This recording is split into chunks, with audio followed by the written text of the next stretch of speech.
So I've been hearing this phrase y'all got over here that I ain't too crazy about. It's the hope that kills you. Y'all know that? I disagree, you know? I think it's the lack of hope that comes and gets you. See, I believe in hope. I believe in belief. Now, where I'm from, we got a saying too. Yeah? It's a question, actually. Do you believe in miracles? Now, I don't need y'all to answer that question for me. But I do want you to answer that question for yourselves.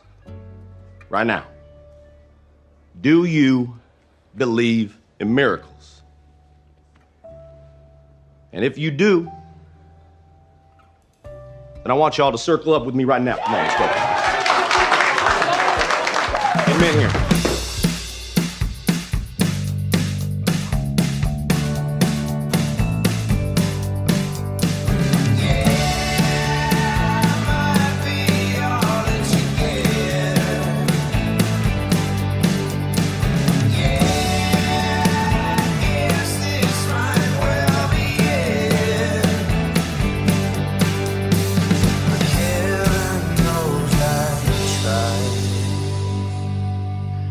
Welcome to another episode of the Revisited podcast. I'm Ben. And I'm the ghost of Christmas present. This week, we are covering Ted Lasso, Season 1, Episode 10, The Hope That Kills You. This is the Season 1 finale. Woohoo! We're already through Season 1. We did that quicker than we did with Lost. I think we only missed 1 week between now and Thanksgiving. And it was Thanksgiving, yeah. So, even though we got the dirty comment that said, "Oops, seems right for this podcast." Well, that person actually did reach out and say, like, they were literally kidding, like they weren't. Me too. I don't care. Yeah, I don't care either. It you know what it proves? They listen to us. Exactly. That's a very, very, very fair point. Yeah. Oh, fan. It's a very fair point. So yeah, Season 1 finale. We are at the end. And I want to, before we get into the episode, man, I've rewatched this finale 3 times. And I want to say, if it's not already apparently obvious, God, I fucking love this show. It's such a good show. It's such an amazing, like, incredibly well written. The characters, like, there's just so much. Well, and this episode, you know, The Hope That Kills You, we're going to get a few mic drops from Steve during his feedback for sure, because they say it a lot. But yeah, even though you know what's going to happen at the end of this episode, you can't help but feel that hope at the end. It's like Romeo and Juliet. It's like, oh, he's going to wake up this time. It doesn't happen. The boat's not going to sink this time in Titanic. It's not going to sink this time. Yeah, they're going to make it through it. Yeah, right. Like you're right. There is again, like that still came through, by the way. No, I'm so sorry. No, it's fine. Look, it's natural. We all cough. It's fine. I'm having a coffee morning. She still muted her mic, but that cough was so loud it still came. It's violent. Yeah, like there's still like a great sense of hope by the end of this episode. There is, again, I watched the episode like 3 times. I cried all 3 times. I cheered all 3 times. Doesn't matter, even though I knew what was happening, what was going to happen. I cheered, I cried happy tears, I cried sad tears. Like it was, doesn't matter. It's like watching Remember the Titans. Like this is just for my family, I guess, because we watch that movie all the time. It's one of my daughter's favorite movies. You can't help but like just get totally at any sports-based, well-written sports-based TV show, movie, any of that. You can't help but get caught up in it. Like that's just human nature. it's like me with Real Steel. I'm the same way. Like, even though it's like it's a boxing movie, like, and it's robot boxing, but still, every time I watch that movie, when I get to the end, Yep. and you see Max watching his dad like shadow box, like, oh, like every time that movie gets me, every single time. Yeah. So, it is the hope that kills you. And they really prove that in this episode, right? Because the whole time you're like, oh, I believe in miracles. Ted Lasso's going to do this, blah, blah, blah. And then what happens? We get really hopeful. And then it's that football that just gets, what is it? The football that gets pulled out at the last minute for Charlie Brown. Yep. When Lucy pulls the ball for Charlie Brown. Yep. So yeah, there's a lot that goes into this, the emotionality of this episode in particular. And, we've talked about in the past moments from this show, some we've gotten already and more to come, those moments that can make your emotions flip on a dime. Yep. Like a sad thing that will happen that will immediately make you laugh. Well, go ahead. No, and then I was going to say, but like this episode kind of proves the opposite, where we get these like great happy moments that make you flip to sad, and then it happens again. Like you get these great happy moments that make you flip to sad. Like it happens twice in this episode. You kind of get a little foreshadowing to that too in the very beginning when Nate thinks he's been fired, but he's really been promoted. So, okay, let's take that and let's dive into the episode. Okay. Because that's the first opening. It's the opening of the episode. So before we do, obviously we got to say, we're going to try to avoid spoilers as much as possible for the future of the series, for those of you that are watching, or watching for the first time, but we will do a spoiler section later. So make sure you check the show notes. So if you want to avoid that, to skip it. I just want to apologize in advance because my voice is super gravelly. I'm coming off of some sort of a weird cold. So. Well, it also didn't help that we were online for like an hour before we even started recording. Yeah, but we do that anyways. This is true. But yeah, the opening of this episode is just a great, like, it's such a great moment for Nate. Mm-hmm. And I know that's hard for some people because there's some stuff with Nate that's not so easy to swallow coming later. And I'll keep it as broad as possible. But you get a little inkling to who Nate is underneath his very shy and insecure exterior in this scene. There's a weird confidence in Nate. No. Oh. When he starts telling off Rebecca. Oh, good call. He called her a shrew. Yeah, good call. We'll dive into that a little bit more into spoiler territory, but, obviously. I mean, we do get, but if you haven't seen it, even if you haven't seen the show all the way through, we see a side of Nate we haven't seen before. Yeah, and that's when he confronts Rebecca, and it's alarming. If you're paying attention to the show, it's alarming. Well, because it's something that Nate hasn't done before, right? I mean, we've seen his nasty side with that amazing speech that he did when he roasted all the players, but. I think we're starting to see maybe that wasn't a roast and more of a way that he actually thinks. Because now we've got this where he thinks he's been fired and he feels like his back's up against the wall and he starts calling his boss a shrew. And then she gives him a contract. And I'm like, are we okay? So we're bypassing. Okay, cool. Yeah, it's kind of overlooked because it's immediately followed by this happy moment. So it's kind of very quickly forgotten. But you're right. There is something underlying there that is a little bit of foreshadowing for something that's about to come later, which again, we'll talk about in spoiler territory. But I mean, once we get past that and we get to that moment where he's offered a contract and he's now a coach, he's now officially a coach of the team. Yep.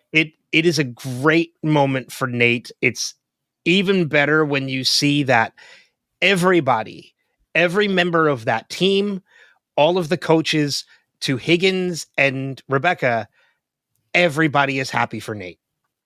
The whole team. Yeah. It's such a great moment. It's such a great moment for Nate. And then I love the running gag of him blowing the whistle at the wrong time throughout the rest of the episode.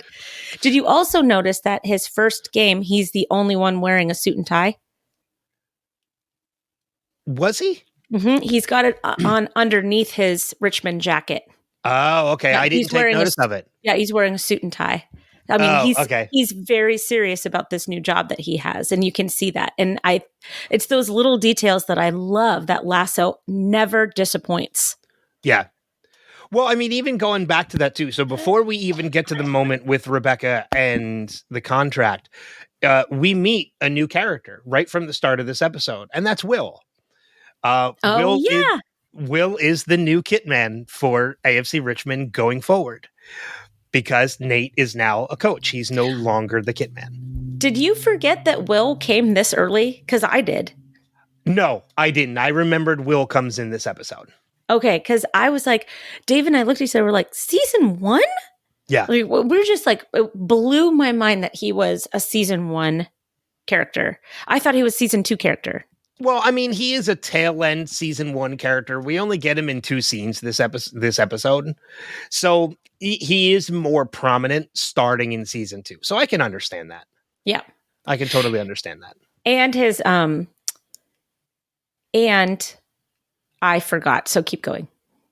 Oh, well, and I also flew out quick. You already forgot what you were going to say. Oh, and Danny Rojas. I didn't realize that he was like a first episode character. Yeah. Well, he's not first episode. Second episode. Was he that soon? Yes, because we both commented on it. Wow. I don't remember that being... Well, because I'm looking back at my notes. No, he's not episode 2. Is he? Hold on. I gotta... No, I don't think he comes into like episode 4. Feels like Christmas. Stop that. Can't. So maybe you're right. I mean, maybe he does. Right. Maybe he does come in that early. Anyway, I mean, again, we're already past it, so it doesn't matter if I'm right. But like, I would have had a note in here that says meet Danny Rojas. Danny Rojas. Did you struggle a little bit getting that out? I'm telling you, my cold is not great. Well, it doesn't matter. No, it doesn't matter. We know we get Danny relatively earlier than we thought. But one of my other favorite things about this whole scene with them presenting the whistle is the box that they present the whistle in. Because we saw earlier on like the money donation box that Nate created. It's a very child looking box. Looks like it was created by a child, because it was. I think he says like he made it with his niece or something. Mm-hmm. So the box that they present the whistle to Nate is very on brand for Nate. Yeah. It says like whistle box on it.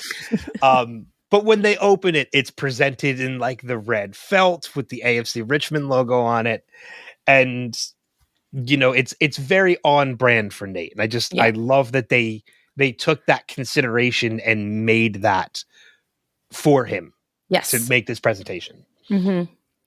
Well, and it just, what we see in this last episode really, especially if you're thinking back to the first episode to now, is that they've really come together as a team. They may be a team that's about to get relegated, but they are a solidified team, and they genuinely care about each other right down to the kit man. And I think that says a lot about the Lasso way. Oh yeah, absolutely. I agree with you completely. Everybody is on board for pretty much everything that's being done now at this point, including Roy.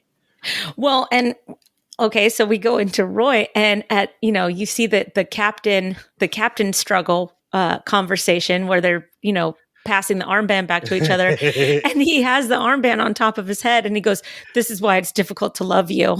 And Beard's like, "Did you hear that? He loves you." He loves you.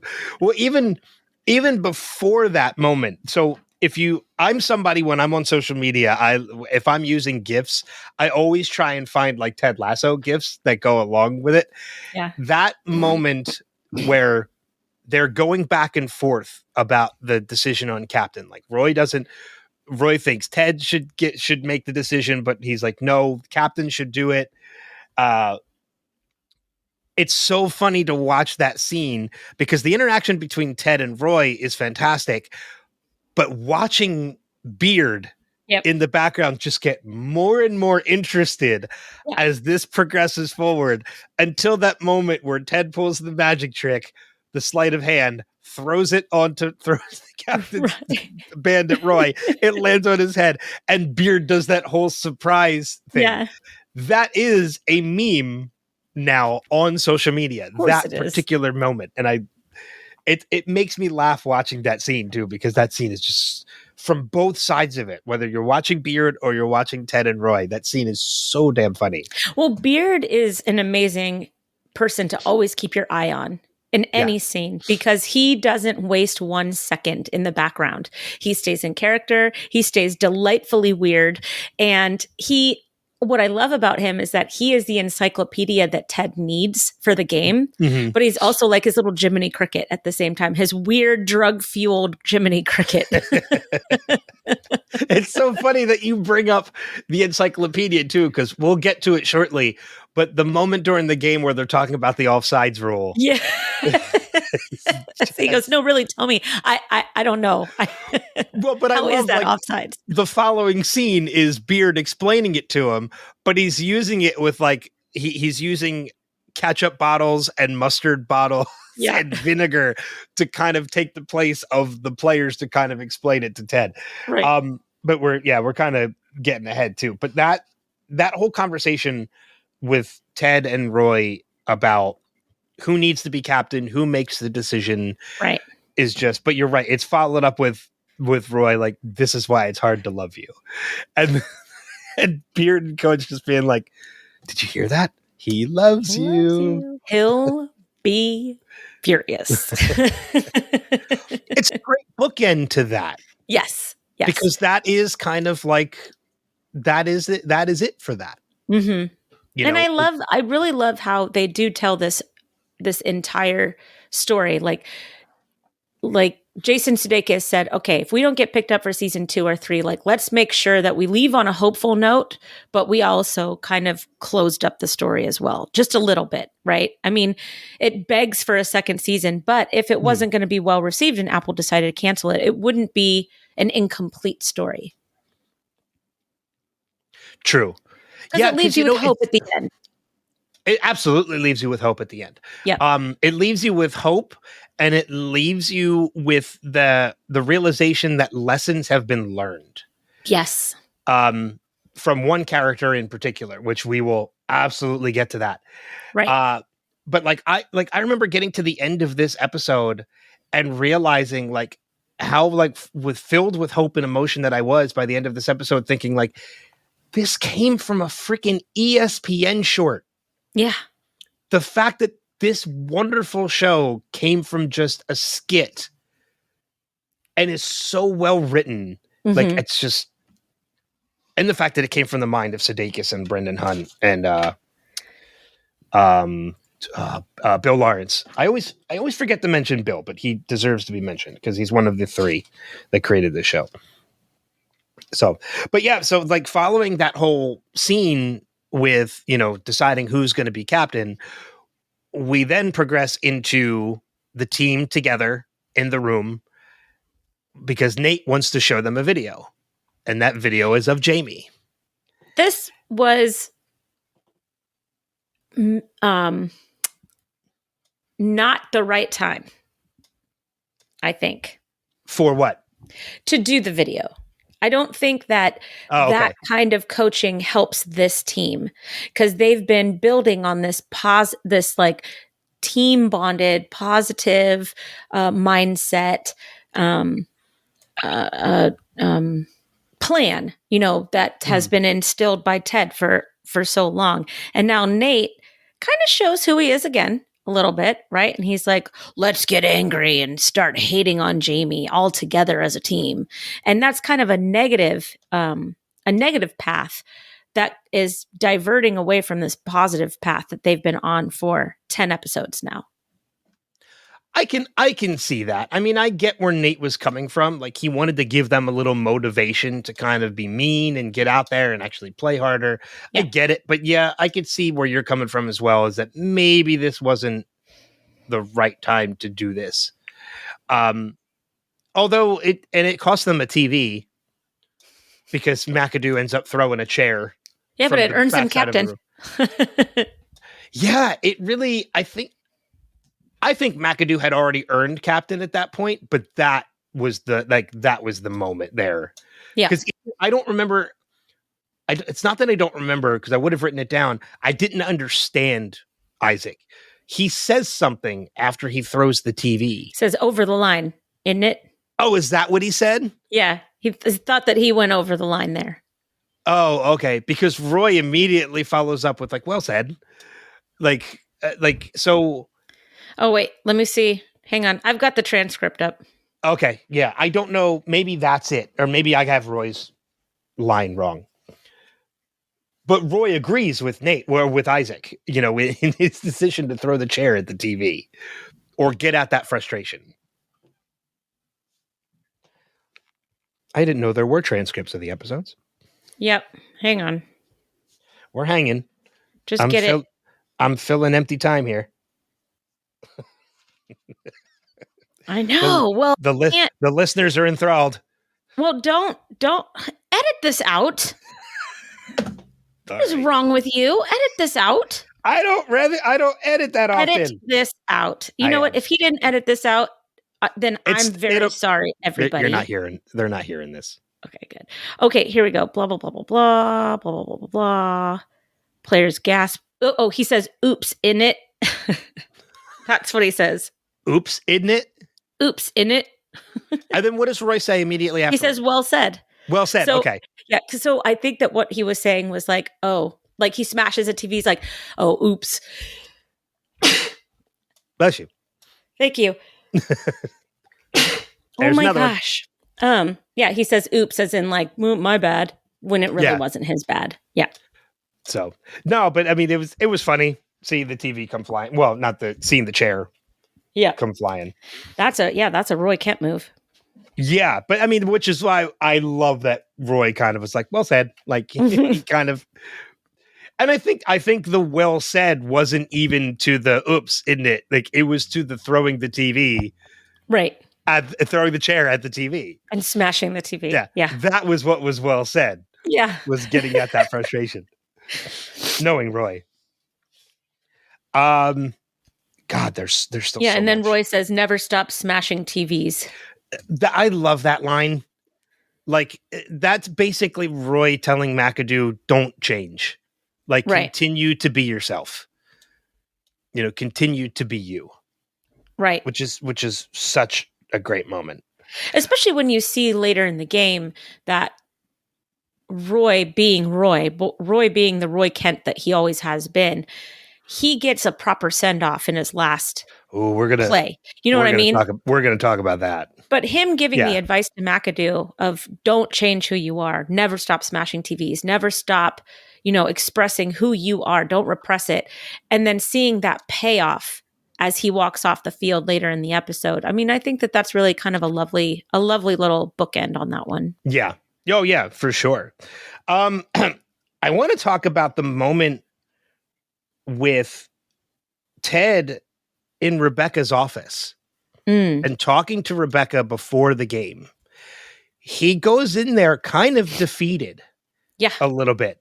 He's saying to Rebecca, like, if we lose this game, I completely understand. Like, if you have to fire me, there's no hard feelings. And in a weird turn of events, something we would have never expected in the first half of this season, it's Rebecca that lifts Ted. Yeah. Which was a great change of pace. It shows that Rebecca's changed. Yeah. Yeah. It shows that it confirms we have a completely new and real Rebecca. Thank God, too. Seriously. We were watching this show and I looked at Dave. I said, I'm so glad that's over with Rebecca. Now we get real Rebecca. we have real Rebecca, and she's the one that kind of lifts Ted, and says, like, he's got to keep at it and be himself. And that's kind of what sparks it sparks Ted into being like, we got to throw some chaos. Yeah, in there. chaos and confusion, he says. Yeah. And then he runs out of the room, leaping through the door and smacks his head on the top of the door. Total accident. Did you read that? Oh, that was it? Not planned. No. But since he had already done it before in the episode or in the season, he had already kind of hit himself before.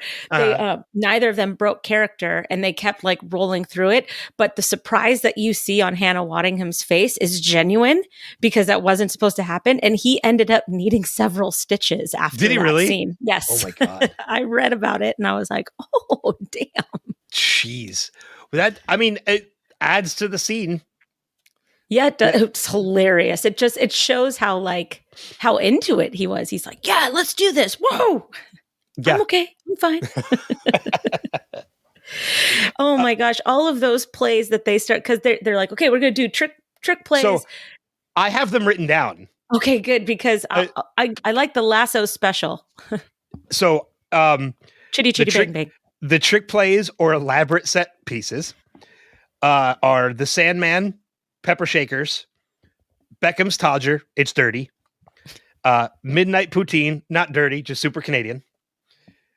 Chitty Chitty Bang Bang, The Broken Tap, Loki's Toboggan, The Upside Down Taxi. There was another one in there that I couldn't understand what it was. Dirty Martini, which Ted would run 3 times. And then the Lasso special. I like when he said throw the Lasso special up there just for funsies. And then they did it. Man. Elaborate set pieces. Pepper Shakers, Beckham's Trodger, Midnight Poutine, Chitty Chitty Bang Bang. With Dick Van Dyke. Yep. The Broken Tap. Think Man City will leak a lot of goals from it. Loki's Toboggan, Upside Down Taxi, Hadrian's Wall, Dirty Martini. Was it Hadrian's Wall? Hadrian's Wall. Yeah. Okay. That's the one I didn't quite get as I was writing them down. So, but I mean, it's interesting because we do see the Sandman play out, which is a great freaking play. Don't they call it? They call it. Yeah. No. Nate's at what? The coaches call it or the players call it? No, Nate calls the Sandman. Okay. Nate's the one that runs up to Ted and says, call Sandman, from the corner kick. So that's where the Sandman comes in. It's McAdoo that calls Lasso special. Yeah, and Ted's like, they're calling it. Yeah. I didn't even tell him to call it. So before we get to the game, there is one other scene that I do kind of want to talk about. And that is we're a little all over the place today. Sorry. No, it's fine. The game is very important, and it's a huge part of this episode. But it is the second half of this episode. It pretty much is the entirety of the second half of this episode. But there's a scene that happens before that, and that is when Jamie goes to visit Keeley. Roy's in his underwear the whole time. I love that Roy's the one that answers the door. Yep. In his underwear. And Jamie's like, oh, you're fucking kidding. Yep.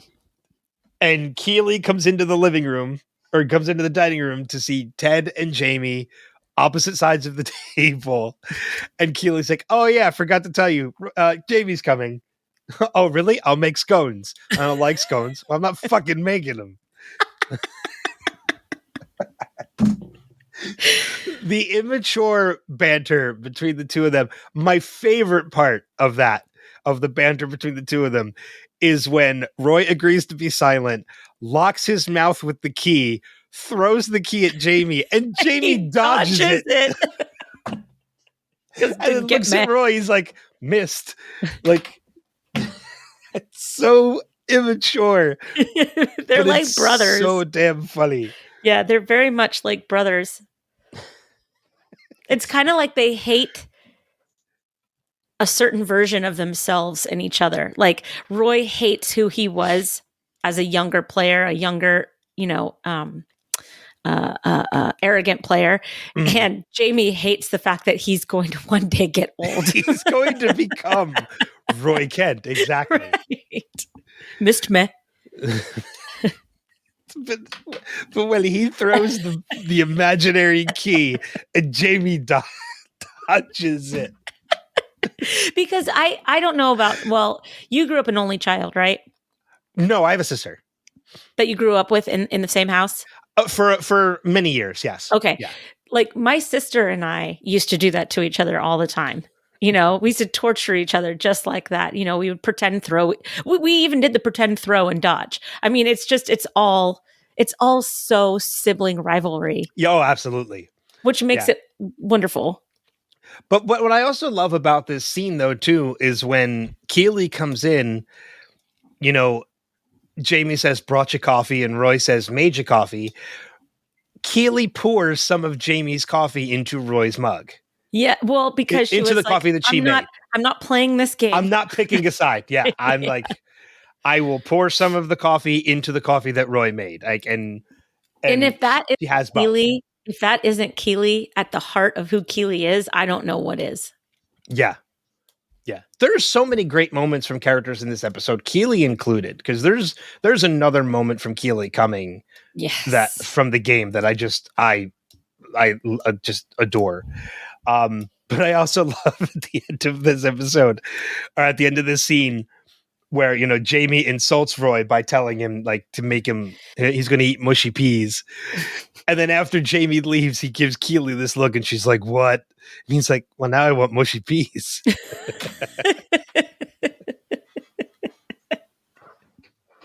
Which was a great way of Roy kind of showing Keely I'm not mad. This was just it was fun.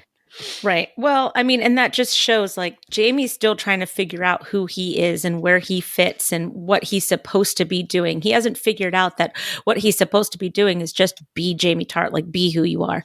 He's just too concerned with, how he is branded and how he is, presents himself to others. Right. Mm-hmm. Roy Kent doesn't give two F's. He just doesn't care. And there's just such a difference in each of their characters, and I can't wait to see Jamie get to that point that Roy is already at. Mm-hmm. Yeah, but that does take us into the game, the most important game of the season, because if AFC Richmond wins, they stay in the Premier League, and if they lose, they get relegated to the Championship League. To the Championship League. That was a great conversation too between Coach and Ted at the pub, eating fish and chips, by the way, which just makes me want fish and chips.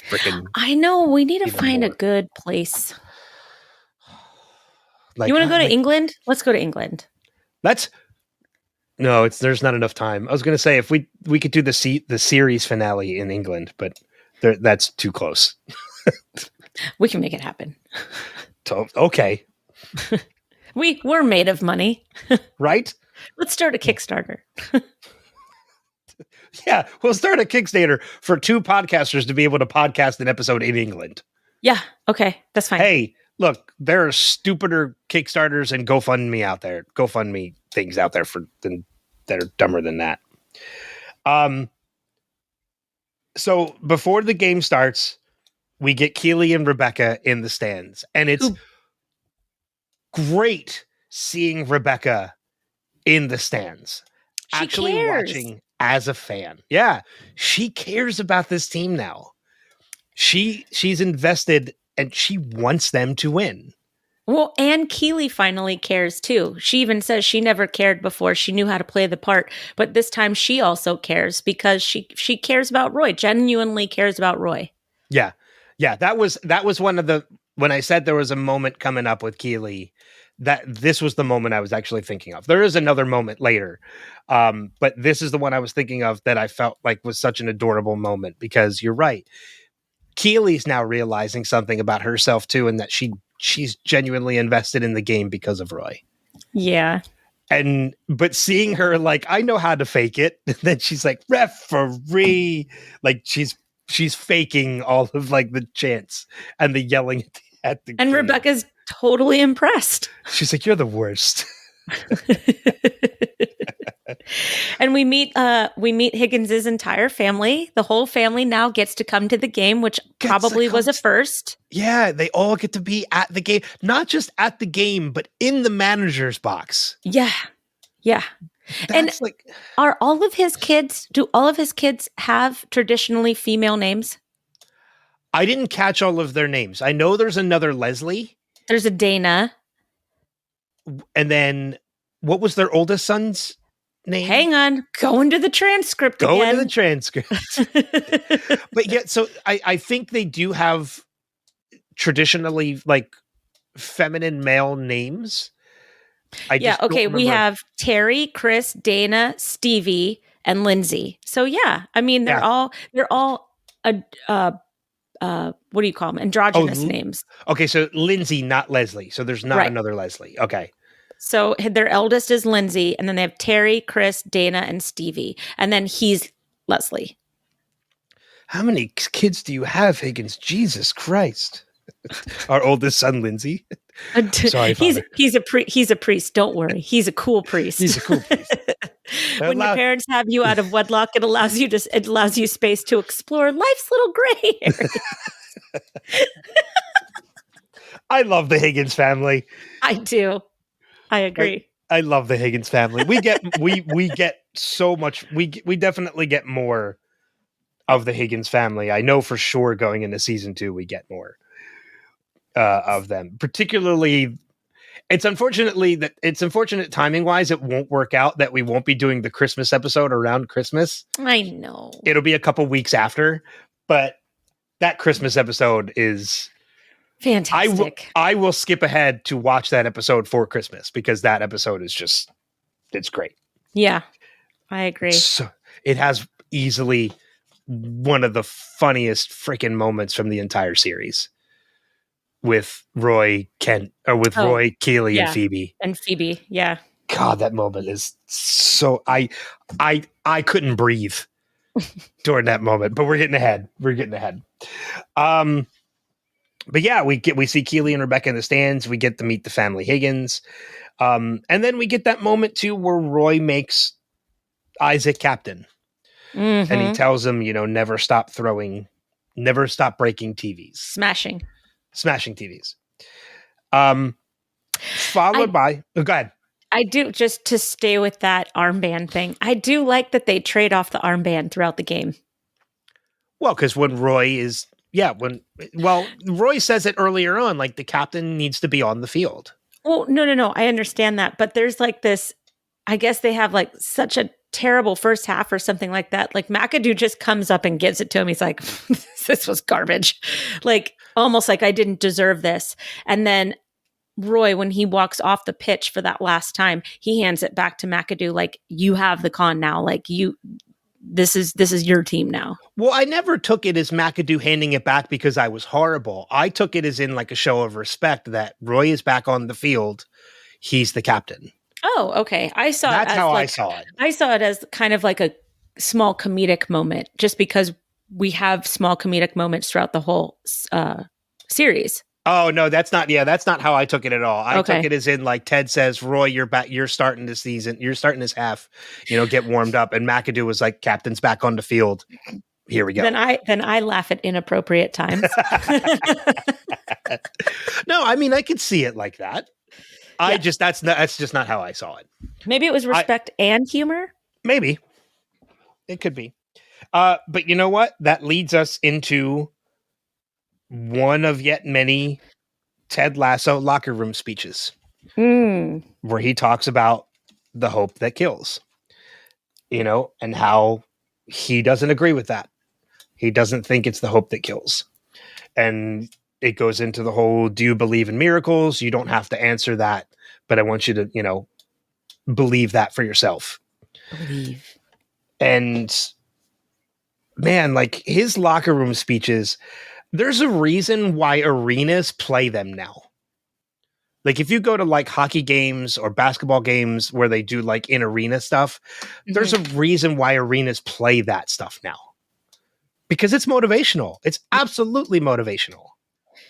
Well, that is Ted Lasso. That is the show Ted Lasso. Ted Lasso gives you hope where there is no hope, gives you light where there is no light. It was the most perfectly timed television show in the history of the world. I Agreed. don't know another show that was so needed in a time like 2020.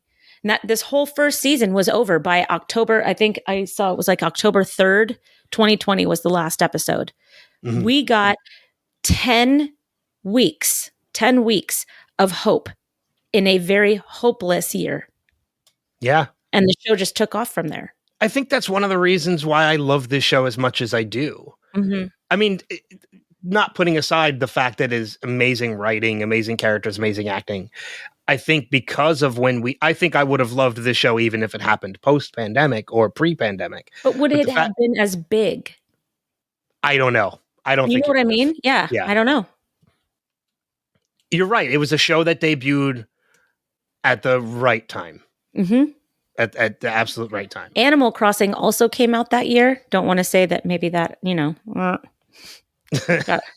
got some more hope there. More self-care. Well, because you're back to Animal Crossing. Yes, I am. Well, I need a little self-care. It's been a rough 4 months. Anyways, so Ted's locker room, go.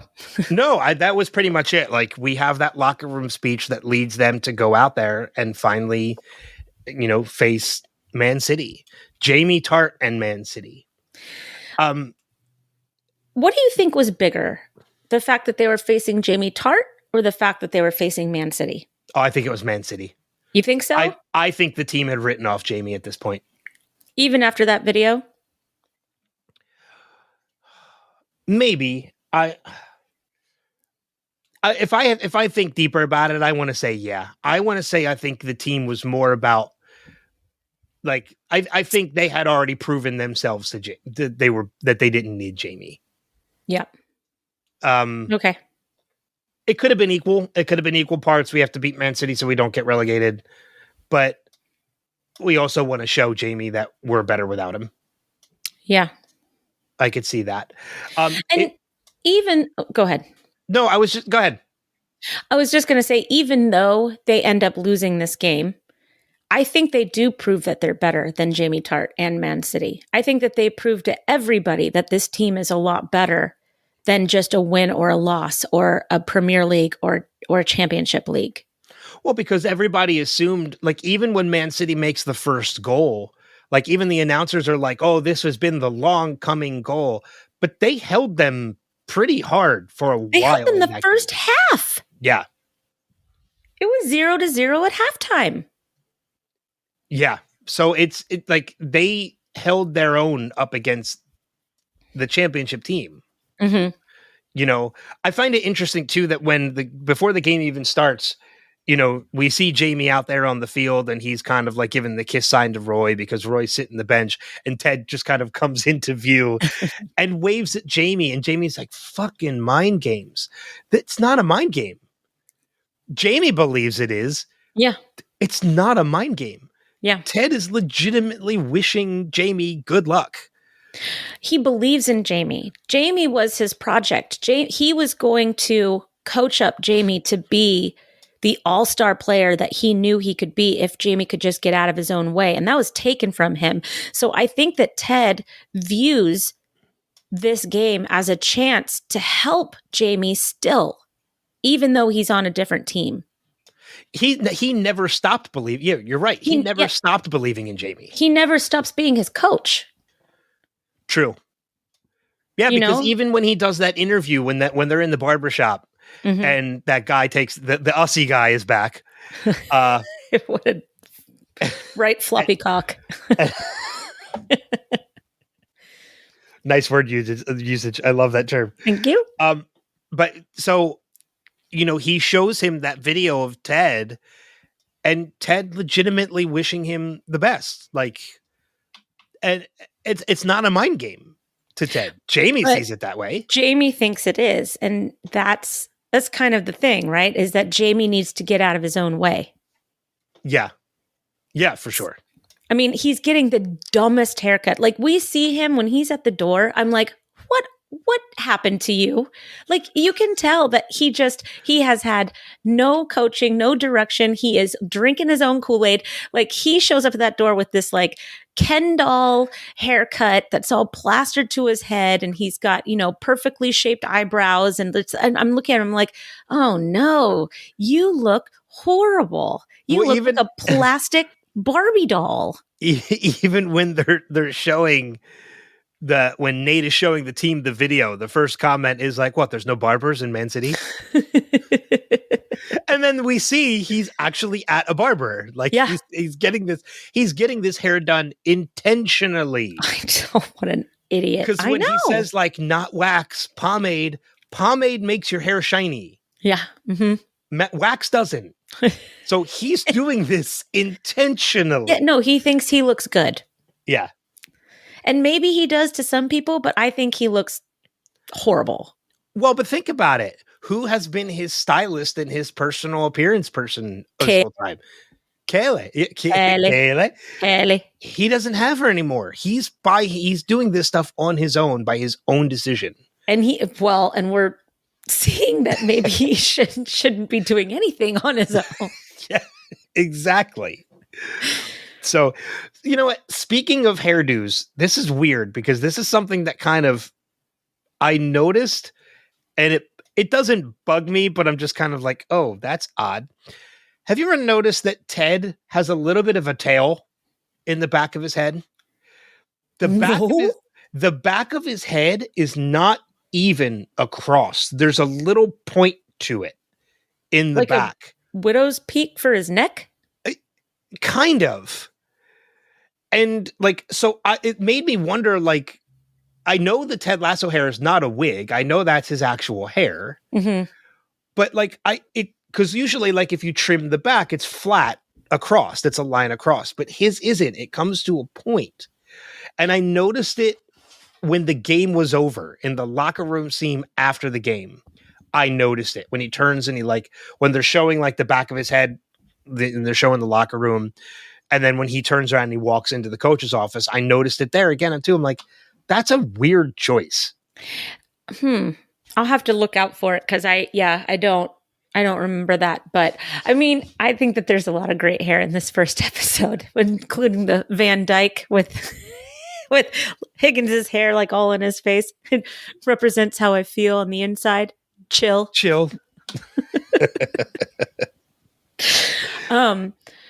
Yeah, but going back to Jamie, you see in this episode that Jamie's looking for a mentor. He is looking for somebody to help him. He tries to go to Keely, but Keely's moved on with her life. You see him kind of flopping around trying to navigate like his hair, like you said, with the barber, or his press conference where I'm sure nobody is telling him what to say or how to act. But then you see at the end of this game, you see that Jamie is coachable because he makes that extra pass. It's one of the most heartbreaking moments of the episode, but it's oddly a big realization because you're right. It's what wins Man City the game and causes AFC's relegation. Mm-hmm. But Jamie learned something. Because Jamie had Ted during that game. Jamie knew that Ted was watching. Jamie knew that Ted saw something in him that Jamie doesn't even realize is there. And I think that just having that presence of Ted and not even being coached by Ted, just the presence of Ted and remembering what it was like to be on Ted's team, I think helped him make that decision in that last moment of the game. Well, because one of the things that Ted is great at, and maybe not other coaches have been able to do, at least not the coach that Jamie has now, is seeing the players as people. Yes. Like, I'm sure the Man City coach sees Jamie as a player and not an actual person. But Ted sees Jamie as a person. Yes. Who just happens to be great at football. Right. Much like Roy Kent. Yeah. Go ahead. No, it's so great to see because, by the end of this episode, sticking with Jamie, we meet Jamie's dad, which Yeah. is such a harsh thing because, and like we see Ted walking down the hallway and he sees Jamie in that room and he's approaching the door. Because he wants to talk to him. Yeah. Yeah. He's ready to open that door to probably congratulate Jamie. And build him up. But then we see something thrown at the wall and we see his father basically just verbally abusing him for making the extra pass that won the game. That won the game. But that doesn't make his father happy. His father wanted him to win the game. Right. And it's such a heartbreaking moment to see Jamie look out the window and see Ted. And Ted just kind of walks off because he just doesn't want to get involved. He does wave at him, though, doesn't he? Or he gives him a smile, or he does something. No, he puts his head down and walks away. Okay. I thought maybe he gave him like a little wave or something, but yeah, what do you do in that moment? Exactly. You can't step in. Like, it's not appropriate to kind of step into that. Well, and obviously this is something, by Jamie's reaction, this is something that is normal. This is something that he's used to. Yeah. This is all his life. Yeah. This has been all his life. He is taking in what his father is telling him as somebody who is not hearing this for the first time. And that's really the soul crushing part of it. His dad's not mad at him this one time. His dad's been doing this for a long time. And you can tell in that scene through a closed door that this is a very normal behavior for Jamie Tart. Well, Jamie does bring it up earlier in the season, about how much pressure his father has put on him. But this is the first time we actually see it. Well, especially when you see like what a jerk Jamie has been this entire season. You're like, oh, okay, poor little boy, my daddy, da da da. Oh no, your dad is terrible. Got it. Yeah. Okay. Exactly. But while Ted walks away, kind of walks away from the situation, he does kind of have the final word in the situation, in that he gives Beard that note to give to Ted, or to give to Jamie. And it's in that moment. Jamie looks so scared of Beard walking up to him. Yeah. What is this? A love letter? But when we see Jamie on the bus open that note, and it's the note from Ted that says, way to make the extra pass with the army man. And I think the army man is important, not just because it's one of the things that we learned early on that Ted gifted out. It's the fact it's an army man that is waving, holding binoculars. This is Ted. I could be totally looking I think too you're far right. into this. Keep going. I think you're right. This is Ted saying, I see you. Yeah.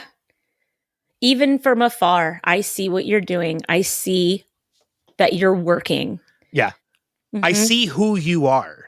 And he's also saying, you're still on my team. Because that's his army man collection, And to see Jamie fight back tears, because he absolutely does in that moment. Which is surprising considering he probably had a lot of Botox before the game. Can you get that at the barbershop? I don't know. I don't know. But to see Jamie actually open the note, read it, and kind of hold back getting emotional. This touched Jamie. Mm-hmm. This affected him. Well, because he saw that Ted witnessed this interaction between his father and him, and he probably feels shame. He probably feels that he's let everybody down, including Ted. And Ted probably knew this and wrote him an encouraging note to help him. Immediately following a moment where his father was doing nothing but put him down, Ted, in just a couple written words, lifted him up. Yeah. 100%. Which is probably something Jamie has not had before. Ted leaves the door open for people. He never closes the door on anyone. And I can probably say that with 100% certainty that throughout the entire series, he never closes the door on anyone, no matter what they've done to him. And that to me is a remarkable human quality because not a lot of people do that. I don't do that. I close the door on somebody, I slam it. And that is a flaw in me. And I would love it if I could be like Ted Lasso and be able to leave the door open for people. And Ted not only does he never close the door on anyone, he never stops encouraging people. Mm-hmm. Even if they're not connected to him anymore. He never stops. He never wishes bad for anyone. Ever. Yeah. I mean, who does that? Yeah.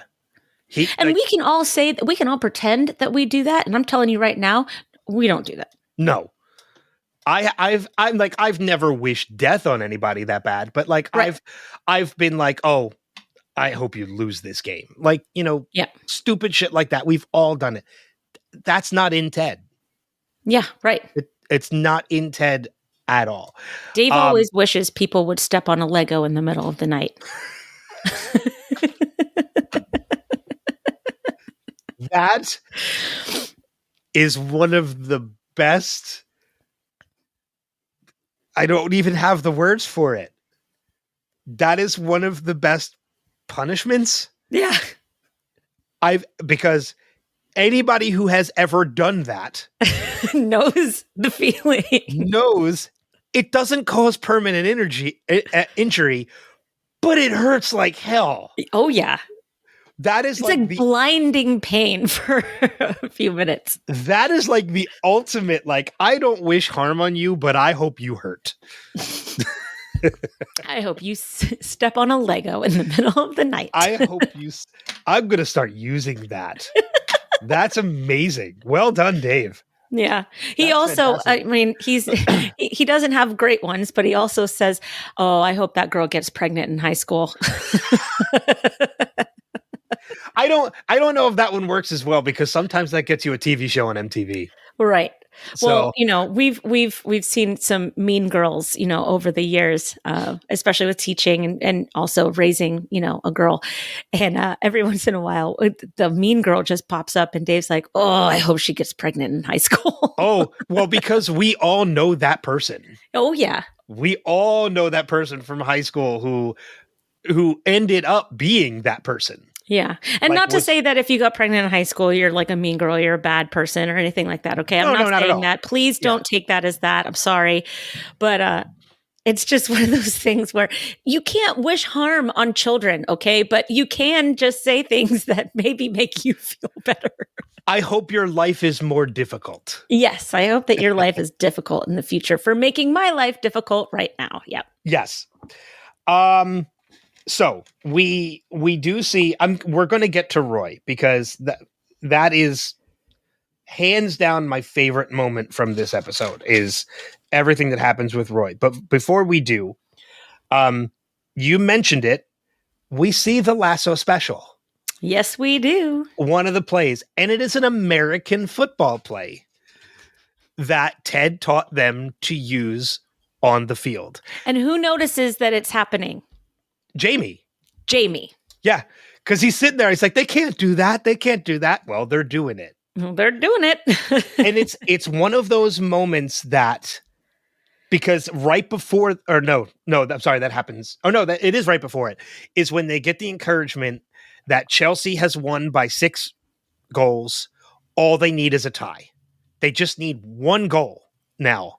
Ted, Mr. Anti-tie, this entire time. Yeah. It's like, we need a tie. We need a tie. We just need a tie. Because a tie is like kissing your sister. Which I'm realizing now is an American thing and it's not a British thing. Which I probably shouldn't have used it. I got caught up in the adrenaline of everything. But we see them call the Lasso special and run the Lasso special. And succeed. And it is one of those moments in this show, of which there are many, that it doesn't matter how many times I've seen it, I cheer. Yeah. When Danny does that Pele kick to score the goal, I cheer every time. And a lot of it is because I'm coming off of a pretty big emotional moment that happened Roy. right before it with Roy. Yep. This is the moment where there's a huge wave. There's a happy moment with Roy, and then a sad moment with Roy, and then a happy moment with the team, and then a sad moment with the team. Like, this is a huge, big wave of emotions that are about to hit. Yes. Starting Hope with Roy. that kills you. Hope that kills you. Like, it's just. But we do see that the team kind of gets a little over anxious in their celebrating, because that's the moment that Jamie takes the ball upfield, makes the extra pass, and wins the game. Oh, gosh. Which, just seeing the heartbreak in everybody's face, not just heartbreak, but shock that it just happened that fast. Yeah. But to Ted's credit, which can be said a lot of times, he gives the locker room speech to everybody. Rebecca. Including Rebecca. Higgins, everybody is in that Higgins' locker room. family in there? No, it's just Higgins. Okay. But Rebecca, Higgins, and Keeley are in the locker room with Ted giving that speech. And I mentioned earlier about how Ted sees players as people rather than players. Mm-hmm. That shines in this moment. Yeah. He is talking to them as people. He's not talking to them as players. He never views anybody as players. I mean, Beard had to remind him that there was a game at stake, that they were professionals in the last episode. He had to remind Ted because Ted's so caught up in building people up and building his team up that he never has cared about the game. He had to care about the game, which I think is something that he's not used to.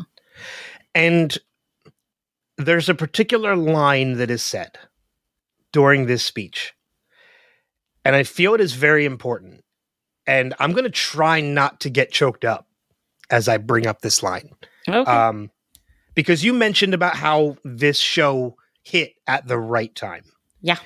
And I freely admit, we've talked about how both of us have suffered with like anxiety and depression, still do. Yep. Like it's prevalent still. But there's one line is said that, as somebody myself who has felt depressed and alone many times, there's a line that is said, and he says, "I promise you there is something worse than being sad, and that is being alone and being sad. Ain't nobody in this room alone." That line right there, that line is why this show hits as hard as it does when it did. Right. Because it's important to remember that, you know, during this year especially, there were a lot of us that felt alone, you know, and still do now. And yeah, sometimes. Right. I mean, we're still kind of recovering and reeling from 2020. I think that we're all coming out of it really nicely now, but it's been a long road. It's been a really long road, and thank goodness for Ted Lasso. You know, I don't know a better show that could have been on during these last 3 years than this show to really help people get out of, you know, whatever dark spots that they were in. And even though they lost this game, there was still hope. There's still plans for the future. There's still this team that still loves each other, right down to the kit man all the way up to Rebecca. And that says a lot about Ted's leadership. And Rebecca sees that finally at the end, you know? I don't know if I told this story on the podcast or not. And I don't know if I told you this story or not. I'm sure I probably did. But this past summer, I went to a Disturbed concert here in the Philly area. You told me this story. Moments in your life when you feel like you might be alone, and the sudden realization when you realize you are not is huge emotionally. I went to a Disturbed concert here in the Philadelphia area this past summer, and there was a moment during the concert I actually cried. And it is because the lead singer, David Draymond, who is one of the best frontmen of any rock band of all time, in my opinion, he broke from the show and he started talking about how he was suicidal at one point. And it was the band and touring that brought him back. And at one point, he asks the audience, like, if at any point in your life you have felt alone or suffered from depression and anxiety, put up your hand. And every single person in that audience raised their hand.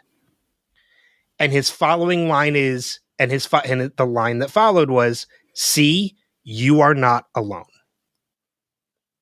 And that got me. Yeah. So that is why that line is so important in this episode. Because they're all sad and they can be sad together. Yes. And then we go back to the be a goldfish. Because he says, to Sam, like, do you remember the animal that has the shortest memory? And he says a goldfish. Mm-hmm. What do you think we should do? Once we're done being sad or even mad about this, I think we should all be goldfish. Mm-hmm. And that's huge. And it's wonderful that he had Sam do it, because Sam's the guy. And I think that he takes that with him. Yeah, Sam is the conscience of that team. He's the Jiminy Cricket. He's the Jiminy Cricket. That's right. Yeah. That's right. Coach Beard is Ted's Jiminy Cricket. His drug-fueled Jiminy Cricket. His drug-fueled Jiminy Cricket. Sam is the team's Jiminy Cricket. Yes. Always let your conscience be your guide. Nigerian Jiminy Cricket. The hopeful Nigerian Jiminy Cricket, not the drug-fueled Jiminy Cricket. Right, exactly. That Coach Beard is. Instead of being drug-fueled, be hope-fueled. But you mentioned how this episode, although sad ending, leaves you with hope. That's it. Mm-hmm. Like Ted, and it's fun. It's interesting to note too that Ted is giving this speech, probably assuming he's not coming back, because he like, yeah, you're right. Because he even says it to Rebecca later, like, I wrote my letter of resignation because it's not fair that you have to fire me. Mm-hmm. He's giving this speech. Maybe he's thinking about it. Maybe he's not. But he's probably giving this speech with the intention that he's not going to be coaching these guys anymore. Mm-hmm. That's in his mind. Has to be. Well, that's why he does what he does. I mean, he wants to leave them. He wants to leave them with something that they can hang on to next season. Yeah. Because at that moment, he doesn't think that he's going to be back to coach them. So he wants to make sure that he leaves an impression on them, which even if he didn't do that last speech, his effect would have, even if he left after that moment, his impression would have been left on every single one of those players for the rest of their careers. I mean, that's how important he's been to this team. Yeah. The fact that they played the way they did, called plays the way they did, trusted each other. Yeah. He's already made the impact. Right. Before 100%. he left. Yeah. 100%. But Ted's also not of the ilk to be like, I've already made an impact on these kids. I don't have to leave them with anything. Right. He's going to continue to do it. And Ted is such an example of, you get from the universe what you put into it. He put all of that out into this team, and he didn't get fired at the end. He was told he got to stay. Yeah. And I find it interesting too that it's a little out of Ted's character to do what he did, because earlier in this season, he says, I've never quit anything in my life, but he's quitting. Mm-hmm. He's trying to make it easier for the team, because he knows, right. Especially Rebecca, because Rebecca's come clean to him, and he knows that, her intention wasn't, she didn't have good intentions at the beginning. And so he wants her to move on with her life and not have any ill feelings towards the damage that she's potentially already done. Yes. Right? Yeah. Yeah. Okay. He's quitting, but with good intention. He's quitting to make Rebecca feel okay about firing him. Yes. Yeah. He's not really quitting. He's doing it for the good of someone else. Right. Which, emotionally, yeah. Isn't that just Ted Lasso? Isn't that just Ted?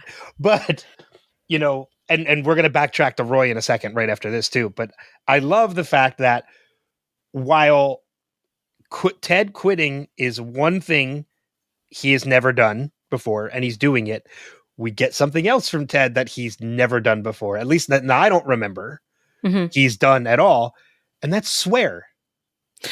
Yeah, I think that's his first. I think that's his first F-bomb. Yeah, because he says, so the next year we get a promotion, which looks great on any resume. Then we come back to this league and do something no one believed we could ever do. Win the whole fucking thing. Yeah. And that takes Rebecca by surprise too, right? To hear him say this. Mm-hmm. You know, so. Well, it also proves that he wanted to stay. He wanted to stay. He wants the chance to finish what he started. When he says that, right? He went in there saying, "I'm going to bow out and make Rebecca feel okay about having to fire me." But we see that once he relaxes and sees that he gets to keep his job, his real intention is that he wants to finish what he started. Yeah. He wants to win. He wants back into the Premier League. He wants it. Well, that's a realization that he had to come to as well during this. Right. That it wasn't just about these kids. It was also about winning. That's the realization that Beard kind of like shocked into him. And Beard had to do, like, everybody plays their roles so wonderfully in this first season. And we go into the second season with that renewed hope and that renewed sense of motivation that, okay, we're going to see Richmond come back. But it also is a good realization as well that Ted has not just been a teacher this whole time. He's also been a student. He learned. He's on his own journey. Of his own. Yeah. Yeah. I mean, when you look at the year that Ted has also had, I mean, he's had a pretty devastating year himself personally. Mm-hmm. You know, so there's a lot of broken people that needed to be mended from the get-go. Yeah. And you see that now it's kind of like, okay, at the end of this season, we are accepting the fact that we are all broken, but we're all going to be broken together. And we're going to take that, you know, the kintsugi, the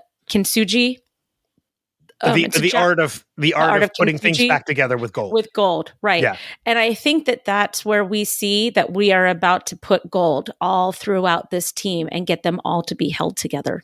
Yeah.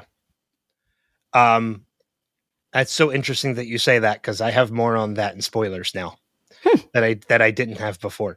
That now that you said that, but so I'm very wise. So getting back then to, I think the only other element that we need to talk about is Roy Kent. And again, this is one of my favorite moments of this episode, not just because Roy Kent is my favorite character from this series, but because of what this means for Roy. And, you know, throughout the second half of this season, we've gotten everybody saying Roy is slow. Everybody saying Roy is not the Roy Kent of old. Even Roy has said he's questioned whether or not he's still the same Roy he has always been, or that he always enjoyed being. And when he gets back on that field, the first thing he does is he chases Jamie down. Mm-hmm. Jamie is the fastest person on that field between both Man City and Richmond. Yes. Nobody can catch him. Roy catches him. He was on fire. It's almost like he knew this was his last moment. I almost wonder if he did. He was like, I'm putting everything into this right now. Yeah, I mean, we've seen moments like this before. Like we've seen, you know, like, God, in other sports movies, like, it's a weird movie to say, but like Rookie of the Year, like we see Gary Busey put everything into his final swing and throw out his arm. We've seen the same thing in Major League. It was the same kind of thing. Like, we've seen these moments before, but for some reason, man, it just hits so hard with Roy. Yeah. Because he has been questioning whether or not he is still Roy Kent. Mm-hmm. And when his career finally ends, he went out as Roy Kent. And the fans took him out in a legendary way. Yeah. And I love it that Sam kept him down and was like, no, listen, because we got that earlier. Roy did the same thing to Sam. The opposite, right? Yeah. But he said, stay down just a little longer. The crowd will love it, when you get up. But and Sam does it back to Roy this time. Yep. And hearing everybody chant, the Roy Kent chant, and He's Roy here, hearing he's there, he's every fucking where. It's just, he went out his own way as the person he always wanted to be. It was the Kobe Bryant moment. Kobe Bryant, for Laker fans, for Kobe fans such as myself, one of the most iconic things that he ever did was that he tore his Achilles heel, his Achilles tendon. Mm-hmm. And in order for him to be able to come back to the game later, if he wanted to, because he didn't know it was torn at that point, right? He's also Kobe Bryant, right? It was a foul on him, and he had to shoot 2 free throws. And he has a torn Achilles heel, and he goes up to that free throw line and he sinks both free throws, and then he walks off the court with a torn Achilles tendon. And if that isn't the most boss thing I've ever seen, I don't know what is. And I had all those feelings when you watch Roy Kent walk off the pitch with his bum knee and the entire crowd chanting his name. And not just the entire crowd chanting his name, but Roy realizing he's always been Roy Kent to these fans. Mm-hmm. Like, that's why he applauds the fans. Like, he's thanking the fans. Yes. For helping him to go out the way he went out. Yes. And with his dignity intact. Yes. And then, so we get these, and I'll admit I was crying during this because it's such a happy moment for Roy to realize that, like, he is always who he's always been. He just kind of lost his own way a little bit. And the commentators even know that was the last time that they will see Roy Kent play on the pitch. Which leads into the next moment of Roy realizing in the locker room that this is it. Yeah. And Keely just walking in, no matter how many times Roy tries to stop her, like by telling her you're not allowed in here during the game. Mm-hmm. Like, I'm serious, like, stay away from me. And approaching him and putting her arms around him leaning in, and him taking her hand. Like, he accepted it. Mm-hmm. And, that final moment of Roy, of the Roy Kent that we know, mm-hmm. is just heartbreaking and sad, but just emotional. And again, like, and I love it. It's a great moment for Keely too, mm-hmm. to come in. Well, it really shows both of them. They are matured. They're in a healthy, mature relationship. Because if that was Jamie Tart, that would be a different scene, right? Yeah. But it was quiet. What I loved about it was that it was quiet. She didn't say a word. He kept telling her to go away, but he really didn't want her to go away at the same time. No. He was trying to save face a little bit, but she wasn't going to give up, and he let it happen, and it was quiet. It was just this beautiful, quiet moment where he got to mourn the end of his career with somebody that, at this point, he probably doesn't know it yet, but somebody that he truly loves and trusts. And Keely provides that safe spot for him to mourn without judging, without talking, just gives him the quiet space that he needs, but she also is there for him to lean on. And it's really, really beautiful. And you're right. Like, it's just, I didn't even really think about that, but you're right. She doesn't say a word. Yeah. She knows that he doesn't need to hear, you'll be fine, you'll get through this, you'll be better. He doesn't need to hear it. No matter what she says, it's not going to change how he feels. So I'm just going to be here. Right. I'm just going to be here. Mm-hmm. And then that's when Roy takes her hand. Mm-hmm. And that's like, such a great moment. Because he didn't want to hear anything. And when he realized that she wasn't there to talk to him, that she was just there to support him, that's when he accepts her help. Yeah. It's beautiful. Yeah, exactly. Beautiful. Just a beautiful moment. I know I have quotes, but do you have anything for like the main episode before we dive into spoilers? Nope. Okay. Nope. All right. So then with that being said, we're going to dive into a little bit of spoiler territory. So if this is your first view and you don't want to hear it, check the show notes to find out when we come back, and we'll talk about some of our favorite quotes from the episode. I want to start with this just because it's fresh in my head because you brought it up. You brought up that art of mending things with the gold. Kintsugi. That happens in this series. That's how Nate fixes the sign. That's right. He does. You're right. In the series finale, that is how Nate fixes the believe sign. Yep. It's with gold paint. Yes. That's true. So that's a great metaphor that's how this show started, with broken characters coming together. Mm-hmm. And then the sign, because when you brought that up, I immediately thought about that sign. Oh, that's crazy. I forgot about that. But that's how Nate repairs the sign at the end of the show. Mm-hmm. That's wonderful. And it's interesting too that I guess that I brought that up this time just because Nate proves in the beginning of the episode that there's a lot more to Nate than this mild-mannered guy that we've been seeing. Yeah, but some of what we get from Nate is not fun.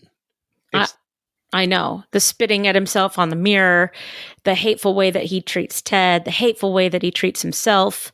I mean, it's really bad. That is still one, like, I've been upset at characters throughout the run of this show. Nate is the one character I can think of, and probably the only character I can think of from the series, that royally pissed me off. Oh my gosh. That moment in the season 2 finale with Nate and Ted, and Nate confronting Ted. Like, I think I audibly yelled at my television, like, you are an asshole. But you also, and hopefully when we get there, we maybe can we'll see the lead up to better. it. And yeah, because at the time on first watch, I just remember being like, where is this coming from? Like, you've got to be kidding me. So yeah, I'm interested to see, like, as we tackle season 2, on how we can pick up on more of those signs. Because I mean, even here in this episode, knowing what we know about Nate in the future of the series, you see part of that come out when he calls Rebecca a shrew, which I just can't even believe that everybody just glossed over that. I'm like, no, we're not going to talk about that. Great. Let's just keep going, I guess. Yeah. Because you're right. It's kind of gone very quickly. It's kind of forgotten very quickly in the celebration of him, getting the coaching job. But so, like, getting those early hints of Nate and seeing that a little bit, it is going to, as you mentioned, it's going to be interesting going into season 2 to see if maybe we can pick up on some of what leads to happening in the finale of season 2. Mm-hmm. But I one of the other things I want to make mention of, since we're in spoilers, that I noticed is who is sitting together in the locker room. Yeah, I know. I saw Rebecca and Sam. Yep. I mean, it's so funny because I hope that was always the plan with those two, and they just were like dropping little like morsels, because we saw them together we saw them sitting near each other at the karaoke bar. Well, we saw Sam take Rebecca's jacket to karaoke bar too. Exactly. So we see those little pieces of softness towards one another, but you also kind of see that there's a big age difference between the two. Again, I don't think it's any bigger than Rupert and Rebecca. I guess. Rebecca's just on the opposite side of it this time. Yeah. Yeah. Well, because Sam's in his early 20s at this point. Rebecca's in her mid 40s at this point, early to mid 40s at this point. It's a 20-year difference. There was like a 30-year difference. It's like a 20 to 25-year difference. There was like a 30-year difference between her and Rupert. Yeah, because he was almost 70. Yeah. Yeah, no, what you're saying is true. I and I get that. It's just, it's alarming. Big age differences have always been alarming to me. And that's not saying that they're wrong. That's just for me. They've always been alarming to me because I don't understand it. Yeah, I mean, again, like it's more a maturity thing than an age thing. Like if you're mature enough to handle it, I say go for it. I mean, unless you're like 80 years old and dating like a 20-year-old playmate, that's just fucking ridiculous. Who could you be talking about? I don't know. I don't know. I have no idea. And then I had another one. What was it? Blah, blah, blah, blah. Yeah, because I think that's all I really had for spoilers. Yeah, maybe that's it. I do notice that we had a lot of underlying anger issues as a theme in this episode. You know, you had Nate's surprise promotion hints at his anger issues. You have Nate's motivational video of Jamie trashing his old team. Those underlying anger issues again, which again comes back in the last episode of the series ever. Wait, second to last episode? No. When they play Nate's team in the third season and they try the same trick with the team.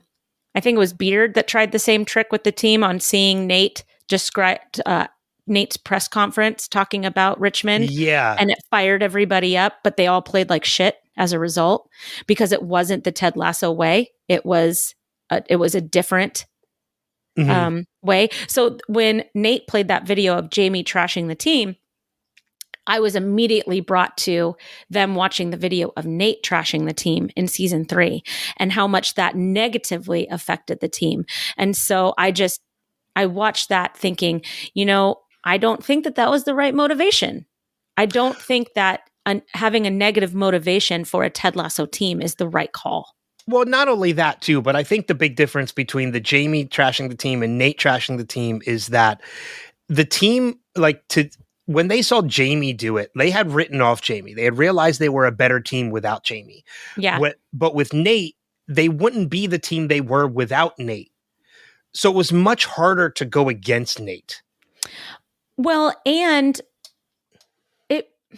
because look how quickly they accept Nate back in the end. They're the ones that kind of pressure Nate to come back. Yeah, they do. You're right. It's Colin and them that go to the restaurant and say, you should come back to Richmond. Because I think in that sense, they couldn't be hating Nate wouldn't work because Nate is the reason they are the team they are. He's part of the reason they are the team that they are.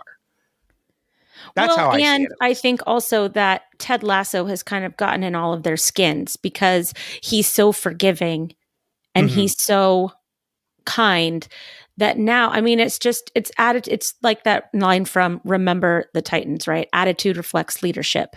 Well, if you have really good leadership, you're going to have people that exude their better qualities at all time until it's habit. And that they're just better forms of who they used to be. Season 1 Richmond team never would have done that.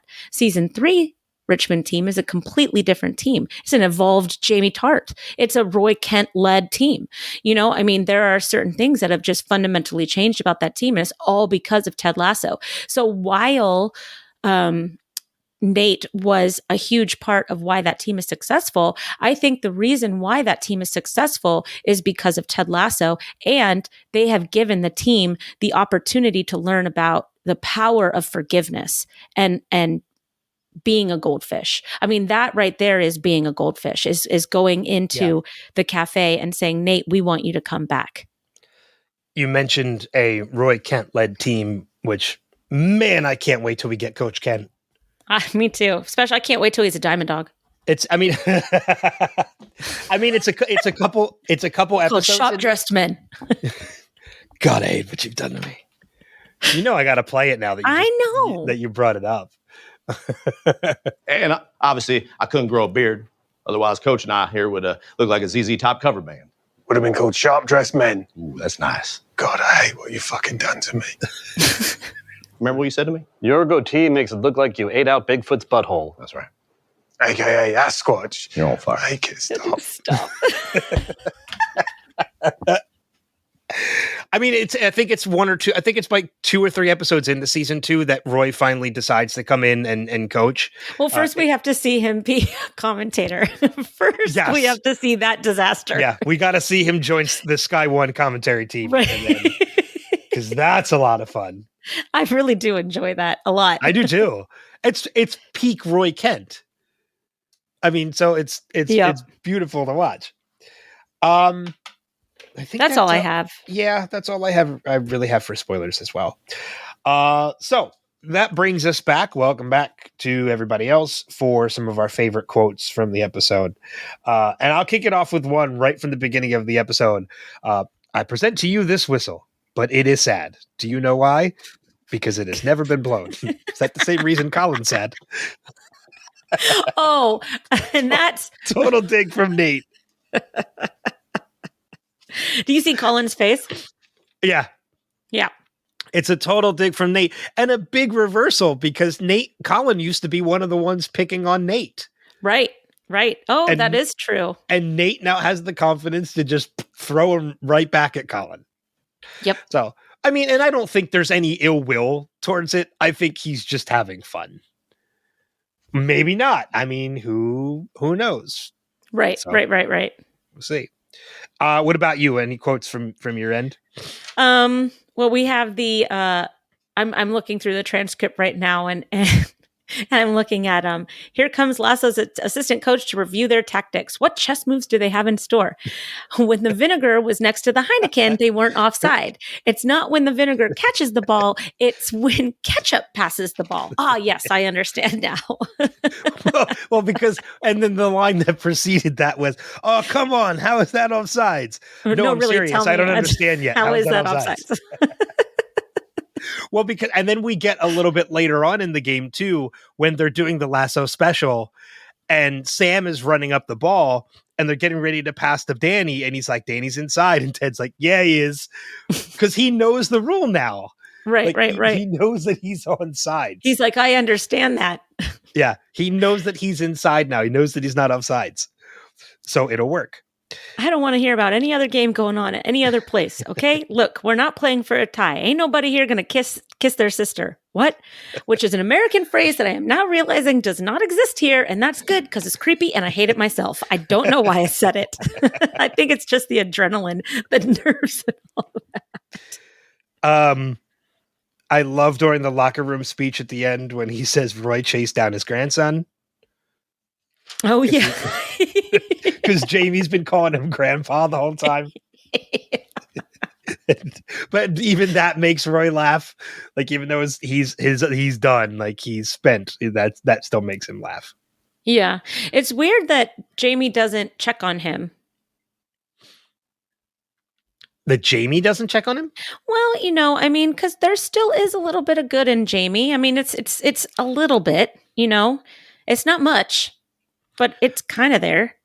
And did you kind of going back to that scene for a little bit too? I didn't think about this till now. Did you notice how Jamie is kind of thrown by the fact that the audience is backing Roy? Yes. Like he's kind of looking around like, what is going on? Yeah. And that's a stark realization for Jamie too, to realize that like he might be slow, he might be old, but he's loved. Right. He is. I mean, it's any legendary player that's going to end their career. You applaud that career. You applaud that player that has given you so many years of heightened emotions, whether they're positive or negative. Like you feel like you've gone through their career with them. And that is a tip of the cap. And the British do it very well. They're very good at respect and politeness. Yeah, absolutely. I think some of the other lines I have, we've already mentioned. Like we have T. No, T and I are on a lifelong hiatus. Yeah. I'll take a little water though, please. Then he ends up spitting The water bubbles. in Rebecca's Did I face. get you? We just see Rebecca's soaked face. And I really like it. Leslie, is that your first name? It was my mother's name. I'm what's known as a feminine junior. I think the only other line I have is when Ted, Beard, and Nate are at Ted's place and Ted kind of runs off to get the believe sign. Like Beard just nonchalantly says, "Quick question. Are those the only clothes you own?" And Nate's like, "What, this? No, I've got 3 of them." So ridiculous. Yeah. You know what? It's just all good.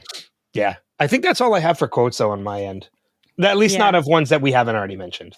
Yeah, no, it's just, let me introduce you to another Nelson right here. I think you two will hit it off just fine because you're both so damn pessimistic. Bam, bam, bam. Sorry, Miss Shipley. I think he's trying to call us a bunch of negative Nellies. I sense you're carrying around something today besides biscuits. Yeah, that's good. So then that takes us into the feedback section, in which we got some. We have, of course, a feedback from Facebook.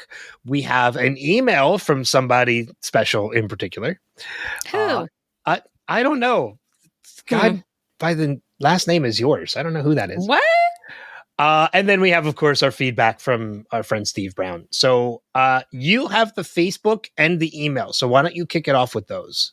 Okay. Well, I'm going to start off with this one from somebody named David Halberg. Weird. He says, "Greetings. I've been meaning to leave feedback for a while, and I figured I'd have to do it for the season 1 finale. This is a fantastic episode. They say the episode title 3 times, The Hope That Kills You. I believe that's very important because they give us hope into the very end. Brutal ending of a game. I appreciate the way they showed Jamie receiving Ted's note on the bus. Give us a glimpse into the future. Love the way Roy goes out, leaving it all out on the field. Not many athletes go out in a positive or memorable way. Last note, I can't wait to try Ben's Thanksgiving mac and cheese. Not all of us dislike homemade mac and cheese." When I got the email and the email come over, that was the only line I read. And I was like, yup, that's perfect. So Dave, yeah. we will enjoy my homemade mac and cheese together. Blah, blah, blah. Okay. The next one comes from Lindsay Schlicht. Hi, Lindsay. Cute way to tell Nate he was promoted. But once again, I feel like we saw a little snippet of his mean side. Or maybe I'm biased. I am not a Nate fan. Wow. Higgins has a son named Lindsay? That's new. I love that Roy prevented Jamie from scoring, but it's sad to think that he possibly sacrificed the rest of his career for that one move. I did love that he got to go out in a blaze of glory with the crowd cheering him on. I love that Keely just ignores him, telling her to leave. She's such a good person. The writing on the show is so amazing. We are supposed to be devastated by Richmond's last-minute loss, and we are, but also to see that growth in Jamie, to make that extra pass, almost makes it worth it. A show that can break your heart and make you so proud at the same time is hard to come by. Fantastic finale to an amazing season. I still can't believe I can love a show about sports this much." Thank you to everybody. That was wonderful. I do tell people, and I've told people this before, because I've tried turning people on to Ted Lasso so many times, so many different people. And I've had people say oh, I'm not a soccer fan. I'm not a football fan. I'm like, doesn't matter. It doesn't matter. It's more about the people than the sport itself. And then I've had some of those people actually turn and watch it and say this show is amazing. It is. It's a very good show. Very, very good. But that, of course, leaves us with feedback from our friend Steve Brown, which we will play that now. Hello, Ben and Kristin. This is Steve, and I can't believe I almost let this week get away from me. It's Thursday, and I'm recording this for the season 1 finale of Ted Lasso. I can't believe I totally forgot about this party here, this promotion for Nate. Is just so great. We walk into the middle of this conversation between Ted and Beard about Jokic. This is why it's hard to love you. I hope this one doesn't go long, but man, it's so good. Oh, May just said the title of the episode. It's the hope that kills you. Mic drop. And Ted, just so subtle, he used the feminine gender for God. She wouldn't have done whatever he just said. Jump by Ted, and he hits the door. Was that Jason Sudeikis, or did they have a stuntman do that? I love how Roy is the one that answers the door when he texted Keely about wanting to, in quotes, talk. Jamie dodges the key that Roy locks his lips with. Oh, there it is again. The news announcer just said, the hope that kills you, mic drop. And the Higgins family tree mystery just gets deeper when you have a child out of wedlock and lets them explore. His oldest is a priest. Now, Ted just said it again. Man, mics are dropping everywhere. It's the hope that kills you, mic drop. Significance to why Isaac skipped 8. I don't know why that is. Oh, we get the Roy Kent chant. I love it. I don't understand this scoring or anything. I probably know less about soccer/football than Ted does. I mean, because they just found out about Crystal Palace winning, and now they're going to play for a tie. What? But that Rojas scores the goal because isn't the actor right? He actually was a footballer, right? Oh, I remember what happens though. They're all celebrating except for Beard because time's not up yet. You can see that even Rebecca is upset about this loss. I'm upset too. Why am I choked up? When Sam and Rebecca are sitting next to each other in this final locker room speech, I'm still choked up. Why? Gosh, how much to comment on here real quick. Jamie making the pass, Ted giving him the note and giving him the spotter, Army Man is just great. But what's even better is Leslie Higgins being a feminine, what did he say? A feminine junior. And the spit take is great. But is this the first time we've heard Ted actually use the F word? All right, on to next season. I believe we have answered all of his questions. Yeah. Yeah. He did correct me on one thing, though. It is Crystal Palace that scores 6-0, not Chelsea. I said it was Chelsea. So I was wrong about that. So thank you, Steve, for that. He did bring up the jock itch conversation. Forgot about that. And we didn't bring up McAdoo counting to 12 and skipping 8. On 12. Richmond on 12. You know what, though? That builds up the energy, I think. Because everybody's like, okay, you know. So I actually felt that tension building up when he was counting to 12. So maybe, there's something to that. And then, and then the moment when he skips 8, or it says 7, 9, 10. 7, 9, and the look on Ted like, But that just kind of going with it. But thank you, Steve and Lindsay and Dave and everybody who left feedback for the episode, which we encourage you guys to do if you want to leave us feedback, whether it's on a future episode or something we've already covered. Easiest way to do that, visit revisitedpod.com. There you'll find links on where to subscribe, listen, all that fun stuff. Or you can email us directly at feedback@revisitedpod.com. Recommendations before we get out. I know we have our Christmas ones, but is there anything other than the Christmas one? I just finished the U.S. and the Holocaust, the Ken Burns special, and it's fantastic. Whole thing, all 3 episodes, 6 hours, well worth your time. It's especially right now. Dave mentioned last night, he goes, really weird that you are watching the U.S. and the Holocaust right now with everything that's going on with, over in Gaza and with Israel and Hamas, and then also everything that's happening here with the Ivy League presidents that are all, being called to resign and everything like that. It's all very timely, but I didn't do that on purpose. And it's Hanukkah right now too.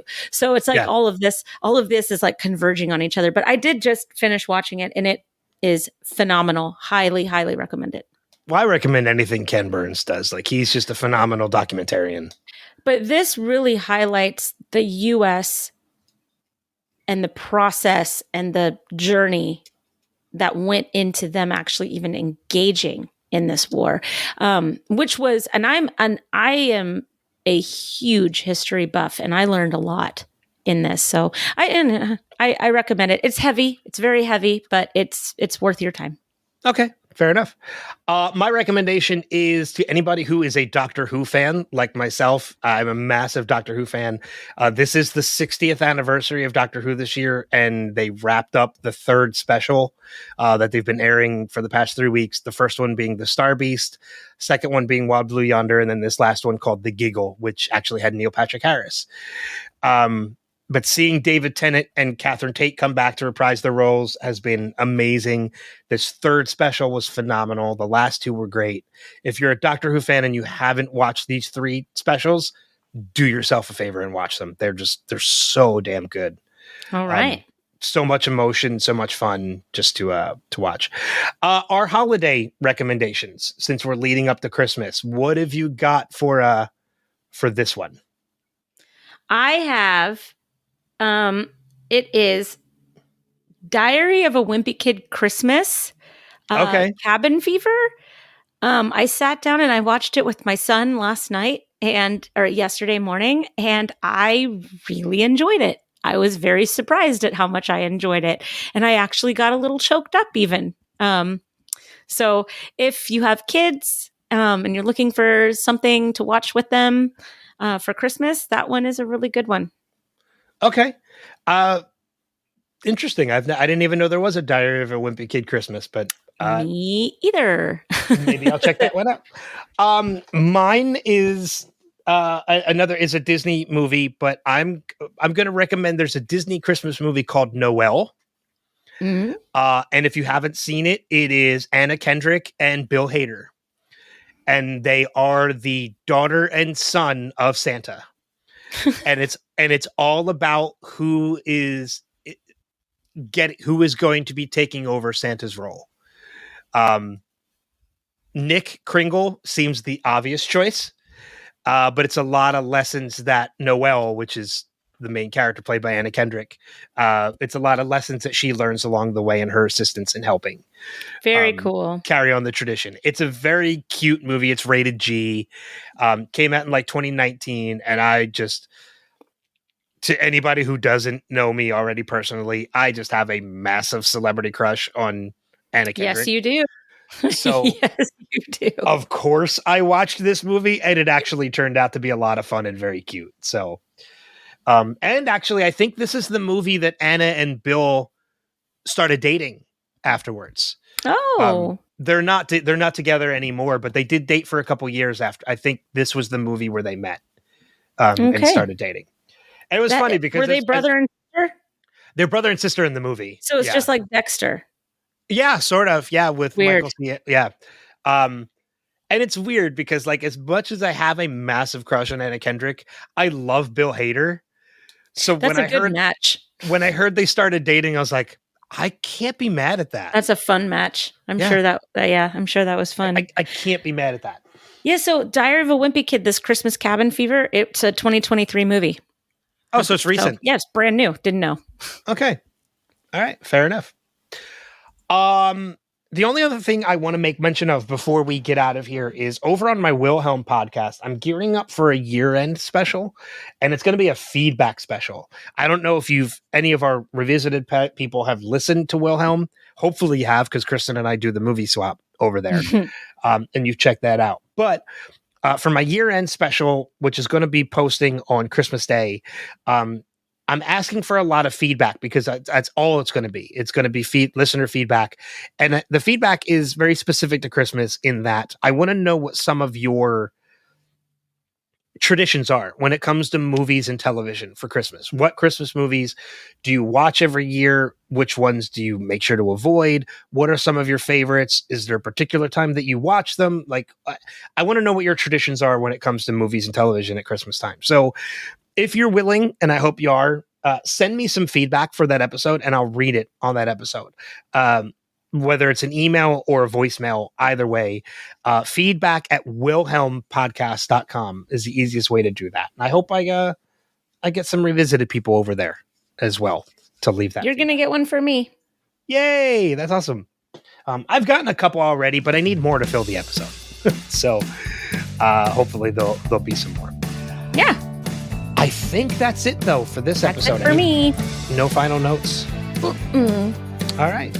So then, with that being said, as always, thank you for being a part of this journey. Thank you for listening, subscribing, all that you guys do.